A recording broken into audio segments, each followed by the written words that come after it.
Happy Tuesday. Thank you for joining me this week. This week, I would like to talk about lines drawn in the sand.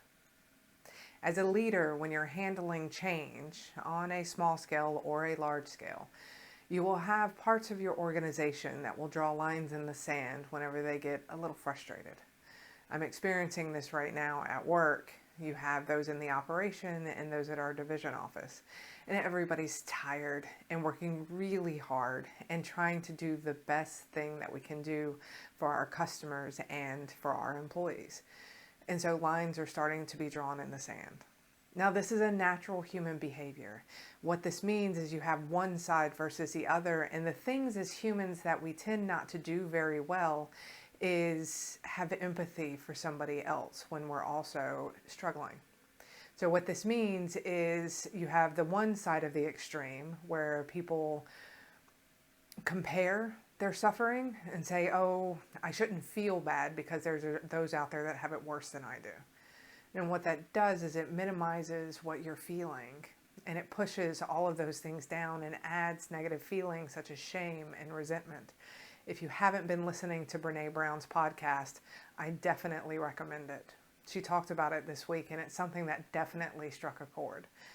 On the other side of that coin, you have those who are thinking, I'm doing all of this, I'm showing up, I'm doing whatever, and somebody else isn't doing as much as I am. So therefore they don't understand, and they're just making my life more challenging. And in moments like that, as a leader, when you see lines drawn in the sand, you have to coach your employees and you have to coach your organization to practice empathy. So what does that mean?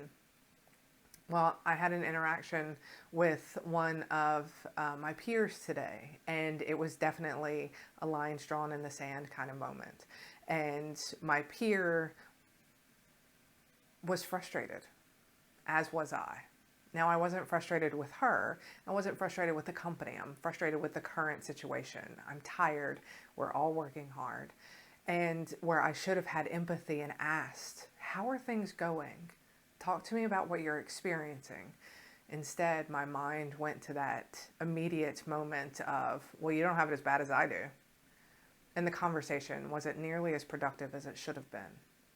This is where being a leader has those moments where you carry the weight. You have to make the best decision for everybody involved, even when you don't want to.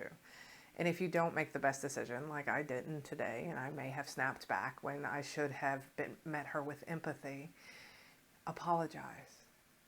Own up to it. Talk about your fears and your frustrations and your concerns. Because when I did open up and I showed my vulnerability, she opened up and shared with me as well. When there are lines drawn in the sand, erase them.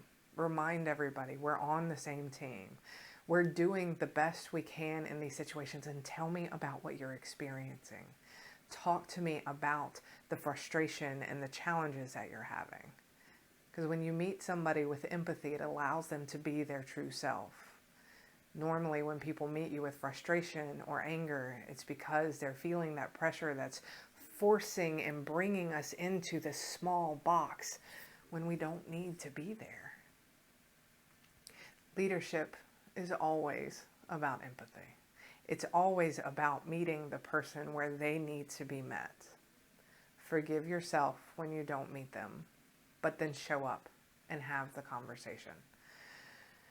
I hope your week has been going well. I know we're all tired, and I know we are all pushing and not understanding what's going to happen and wondering what it's going to look like in the future. As last week's episode said, we're all grieving the loss of our normal, and that's okay. So take it easy on yourself. Don't forget to take care of yourself, and then take care of those that you love, that report to you, that you work with. Be the beacon that they need you to be. Don't forget to leave what you learned in the comments. As I mentioned last week, no excuses. We all have plenty of time. And make sure and remember, you got this. And we got this. Have a wonderful week.